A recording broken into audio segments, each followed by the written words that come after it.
Welcome to my YouTube channel Gyan Sagar classes भलवा। इसके पहले वाले वीडियो में हम लोगों ने क्लास 9th का फिजिक्स पढ़ा था। अब उसके आगे हम लोग पढ़ेंगे, ठीक है। तो उसमें हम लोग शायद पढ़े थे कि विज्ञान क्या है, विज्ञान का वर्गीकरण कैसे किया गया है। उसके बाद हम लोग उसमें पढ़े थे वैज्ञानिक विधियाँ पढ़े थे, ठीक है। और उसके बाद उसमें हम लोग पढ़े थे क्या, मापन, यानी कि मात्रक के बारे में पढ़े थे और मात्रक को व्यक्त करने की कुछ विधियाँ भी जाने थे। अब हम लोग आगे बढ़ेंगे तो अगला हमारा यहाँ पर हेडिंग मिलेगा क्या, भौतिक राशियाँ। तब हमें पढ़ना है भौतिक राशियाँ क्या है। तो देखते हैं इसका डेफिनेशन। कह रहा है कि भौतिकी के नियमों को जिन पदों में व्यक्त किया जाता है उन्हें भौतिक राशियाँ कहते हैं। बात समझ में आया? फिर अगर पढ़ते हैं, पर भौतिकी के नियमों को जिन पदों में व्यक्त किया जाता है उन्हें भौतिक राशियाँ कहते हैं। जैसे लंबाई, द्रव्यमान, समय, बल, ऊर्जा, वेग इत्यादि, ये सारी क्या है, भौतिक राशियां हैं। बात समझे ना?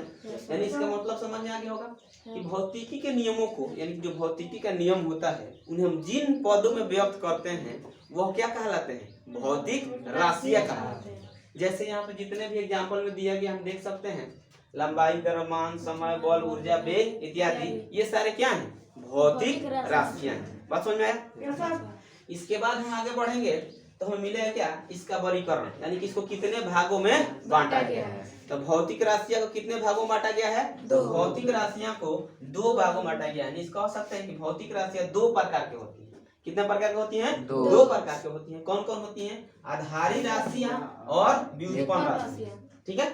आधारी राशियां क्या है, अब ये जानेंगे, यहाँ पर हम देख लेंगे आधारी राशियां। तो आधारी राशियां क्या है, तो कह सकते हैं कि वे आधारी राशियां वे हैं जो स्वतंत्र मानी जाती है।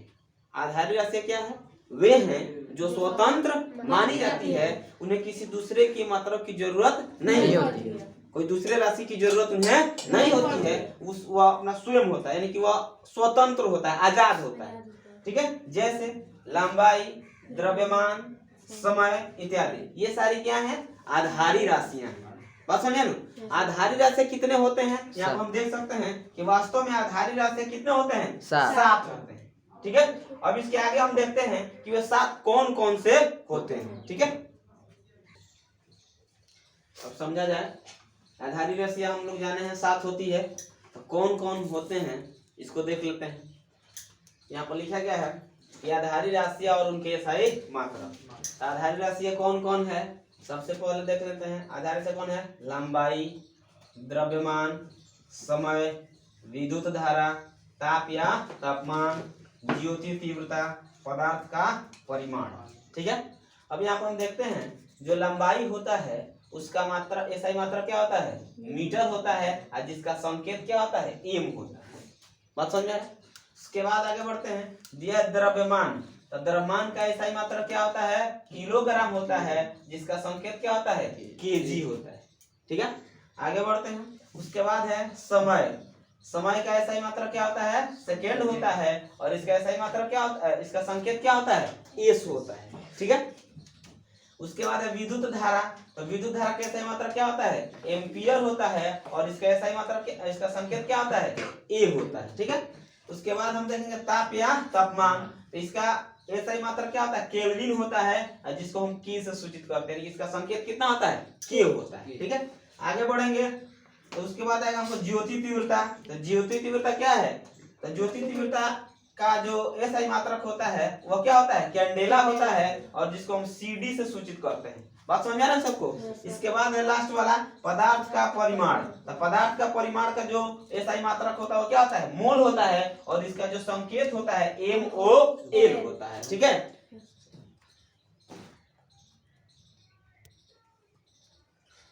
अब इसके बाद हम लोग जान लेते हैं संपूरक राशियां के बारे में, ठीक है। तो संपूरक राशियां कितने होती हैं, 2। यहाँ पर दिया गया है संपूरक राशियां और उनके एसआई मात्रक। तो संपूरक राशियां कौन कौन से होते हैं, पहला है हमारा समतल कोण, तो समतल कोण के एसआई मात्रक क्या होता है, रेडियन होता है, क्या होता है, रेडियन, और इसका जो संकेत होता है क्या होता है, RAD। बात समझ में? उसके बाद आता है कौन सी, दूसरा है हमारा घन कोण, तो घन कोण के ऐसा ही मात्रा क्या होता है, एस्टेरेडियन होता है, जिसका संकेत क्या होता है, SR होता है, ठीक है। अब इसके बाद से हम लोग को पढ़ना है क्या, कि व्युत्पन्न राशियां क्या है। तो व्युत्पन्न राशियां क्या है, तो उसके लिए हम कह सकते हैं कि व्युत्पन्न राशियां वे हैं जो आधारी राशियों के पदों में व्यक्त की जाती है। आधारी राशि के पदों में ही इसको व्यक्त किया जा सकता है। बात समझ रहे ना? यानी कि व्युत्पन्न राशियां क्या हैं, वे हैं जो आधारी राशियों के पदों में व्यक्त की जाती हैं, उन्हें हम क्या कहते हैं, व्युत्पन्न राशियां कहते हैं। जैसे क्षेत्रफल, आयतन, बल, कार्य, ऊर्जा इत्यादि। अगर हम क्षेत्रफल की बात करते हैं, जैसे कि मान लीजिए क्षेत्रफल जब भी हम निकाला जाता है तो इसका डायरेक्ट मात्रक हम नहीं लिख सकते हैं मीटर स्क्वायर, इसका मात्रक क्या होता है, निकालना पड़ता है। जैसे कि मान लीजिए क्षेत्रफल बराबर फॉर्मूला क्या हो जाता है, क्षेत्रफल बराबर हो जाता है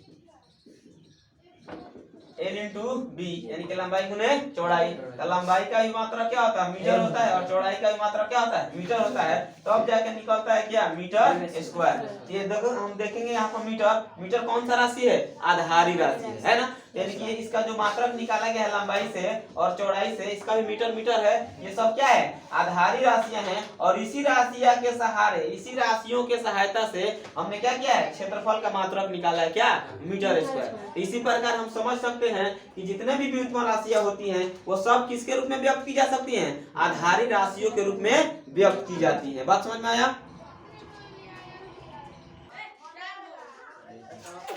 अब हमें पढ़ना है मात्रकों की पद्धतियां, यानी कि सिस्टम ऑफ यूनिट्स।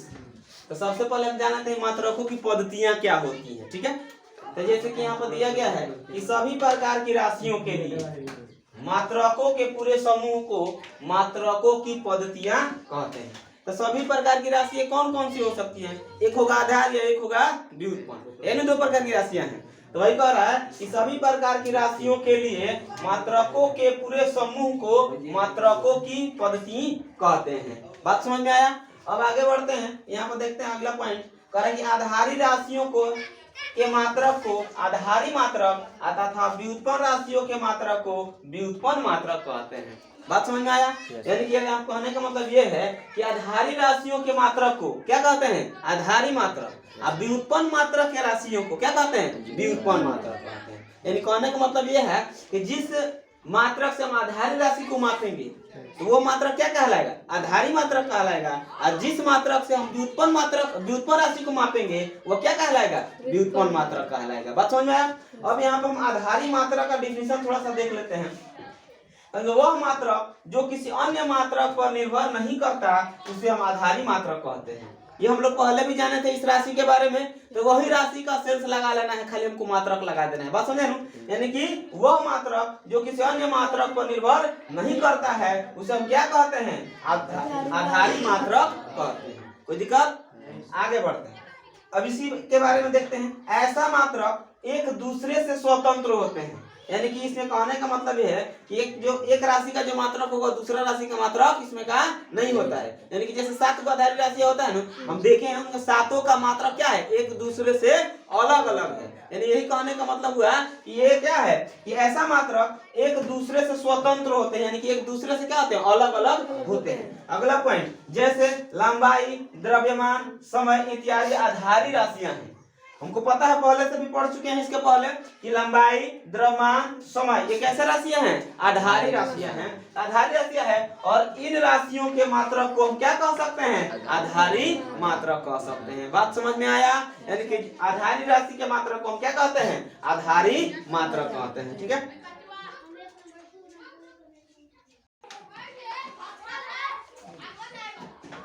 हम लोग पढ़े थे अभी आधारी मात्रक। अब देखते हैं क्या व्युत्पन्न मात्रक। तो व्युत्पन्न मात्रक क्या होता है, तो कहेंगे उस मात्रक को जो आधारी मात्रकों पर निर्भर करता है, अर्थात जिसे आधारी मात्रक की सहायता से व्यक्त किया जाता है व्युत्पन्न मात्रक कहते हैं। बात समझ में आया? यानी कि ऐसा मात्रक जो क्या हो, आधारी मात्रकों पर क्या हो, निर्भर करता हो, या जिसे हम आधारी मात्रकों की सहायता से व्यक्त करते हो उन्हें हम क्या कहते हैं, व्युत्पन्न मात्रक कहते हैं। जैसे कि ले लेते हैं क्षेत्रफल। तो क्षेत्रफल का मात्रक क्या होता है, मीटर स्क्वायर होता है ना, अभी समझाए थे इसके पहले भी। इसका क्षेत्रफल के मीटर क्या है, मीटर हमारा आधारी राशि है और आधारी मात्रक है, और उसी के सहारे हम लोग क्या करते हैं, यानी कि क्षेत्रफल जो व्युत्पन्न राशियां है इसका मात्रक जो ज्ञात करेंगे वो क्या कहलाएगा, व्युत्पन्न मात्रक कहलाएगा। बात समझ में आया। इसके बाद हम लोग को पढ़ना है विश्व में आधारी मात्रकों की प्रचलित पद्धतियां, यानी कि विश्व में पूरे कितने प्रकार के आधारी मात्रकों की पद्धतियां प्रचलित हैं। तो वैसे तो हम लोग जानेंगे 3 है, तो यहाँ पर हम सबसे पहले देख लेते हैं। पहला कौन है, फुट पाउंड सेकेंड पद्धति है। पहला कौन है, फुट पाउंड सेकेंड पद्धति है। तो यहाँ पे देख सकते हैं, इसे संक्षेप में हम क्या कहते हैं, FPS कहते हैं। बात समझे ना, इसे संक्षेप में क्या कहा जाता है, FPS कहते हैं, FPS पद्धति कहते हैं। ठीक है। इस पद्धति में लंबाई का मात्रक क्या होता है, फुट होता है, द्रव्यमान का मात्रक पाउंड होता है, और समय का मात्रक सेकेंड होता है। ठीक है। यहाँ पर दिया गया है। इस पद्धति को ब्रिटिश पद्धति भी कहा जाता है। बात समझ में आया। फिर एक बार देखते हैं, कराए यानी कि फुट पाउंड सेकेंड पद्धति, FPS कह सकते हैं इसको। ठीक है। तो फुट पाउंड सेकेंड पद्धति को संक्षेप में हम क्या कहते हैं, FPS पद्धति की कहते हैं। इसमें लंबाई का मात्रक क्या हो जाएगा, फुट हो जाएगा, द्रव्यमान का मात्रक पाउंड हो जाएगा, तथा समय का मात्रक क्या हो जाएगा, सेकेंड हो जाता है। और इस मात्रक को हम क्या कहते हैं, ब्रिटिश पद्धति भी कहा जाता है। बात समझा नु, इस मात्रक को हम ब्रिटिश पद्धति भी कहते हैं। ठीक है। इसके बाद हम लोग पढ़ना है सेंटीमीटर ग्राम सेकेंड पद्धति।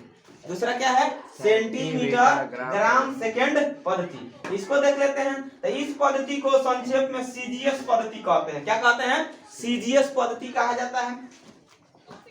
इस पद्धति में लंबाई का मात्रक सेंटीमीटर, द्रव्यमान का मात्रक ग्राम तथा समय का मात्रक सेकेंड होता है। बात समझ आया। उसमें भी सेकेंड, इसमें भी सेकेंड।